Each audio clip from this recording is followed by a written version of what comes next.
Hello बच्चों, एक बार फिर से आप सभी का बहुत बहुत स्वागत है हिंदी क्लास में। आज के इस वीडियो में हम क्या करेंगे? आज के इस वीडियो में हम करेंगे पाठ 15 परिश्रम का महत्व के लिखित प्रश्न। अच्छा, आप सबने मौखिक प्रश्न कर लिए ना?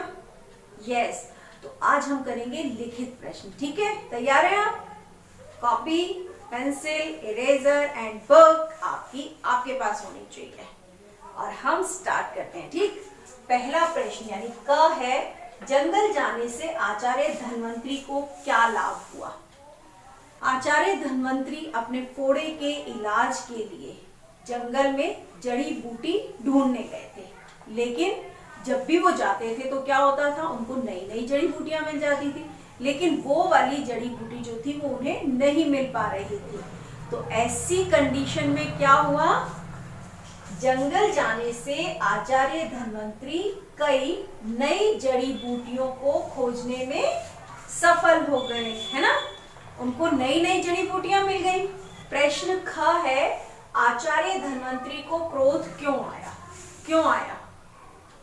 क्योंकि वो जिस चीज की खोज में जा रहे थे वो मिल नहीं रही थी और उनको दर्द बहुत हो रहा था, वो बहुत थक गए थे, है ना? इसलिए उनको क्रोध आ गया। तो हम कैसे लिखेंगे? जब आचार्य अपने फोड़े के उपचार के लिए जड़ी तलाश रहे थे और वह उन्हें नहीं मिली, तो दर्द, थकान और निराशा के कारण उन्हें क्रोध आ गया। ठीक, अगला प्रश्न है, जड़ी स्वयं क्यों प्रकट हुई?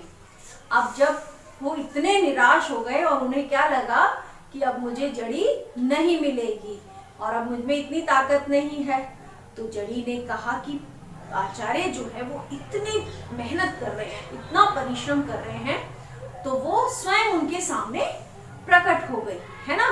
क्यों हुई प्रकट? आचार्य की लगन और परिश्रम की भावना से प्रभावित होकर जड़ी स्वयं प्रकट हुई।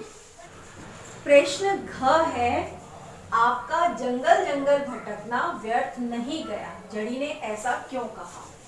जब आचार्य धन्वंतरी अपने फोड़े के उपचार के लिए जड़ी बूटियां ढूंढ रहे थे और वो कहाँ जा रहे थे?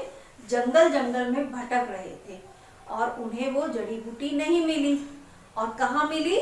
उनके आश्रम के समीप ही मिली। तो उन्हें बहुत क्रोध आया, गुस्सा आया कि जब तुम यहीं पर ही थी तो तुम मुझे पहले क्यों नहीं मिली? आचार्य ने जड़ी से कहा ना कि तुम यहीं पर ही थी तो मुझे क्यों नहीं मिली पहले?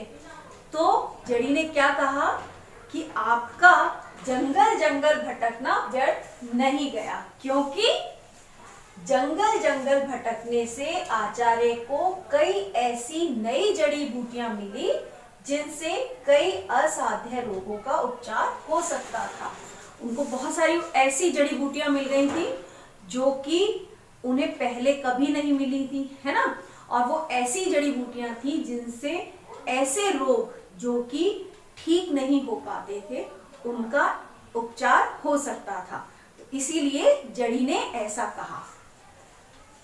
प्रश्न ड है, जड़ी की बात सुनकर वैद्यराज ने क्या सोचा? जड़ी ने जब ये कहा कि सीखने की कोई उम्र नहीं होती है, क्योंकि मनुष्य जीवन भर सीखता रहता है ना? तो ये सुनकर वैद्यराज ने ऐसा क्यों सोचा कि जड़ी ठीक कह रही है? जड़ी की बात सुनकर वैद्यराज ने सोचा कि जड़ी ने ठीक ही कहा है कि सीखने का कोई अंत नहीं है, क्योंकि हम जीवन भर कुछ न कुछ नया सीखते रहते हैं और श्रम और संघर्ष से ही इच्छित फल की प्राप्ति होती है। हमें इच्छित फल जो हम चाहते हैं वो फल हमें कब मिलता है? जब हम श्रम करते हैं, परिश्रम करते हैं, यानी मेहनत करते हैं और उसे पाने के लिए हम संघर्ष करते हैं, तभी हमें हमारा मन चाहा, इच्छित मीन्स मन चाहा फल जो होता है वो मिलता है। ठीक है, तो आपको अभी के अभी इन प्रश्नों को अपनी कॉपी में नोट डाउन करना है, राइट? तो अभी नीलम मैम आपको क्या कह रही है? Bye bye.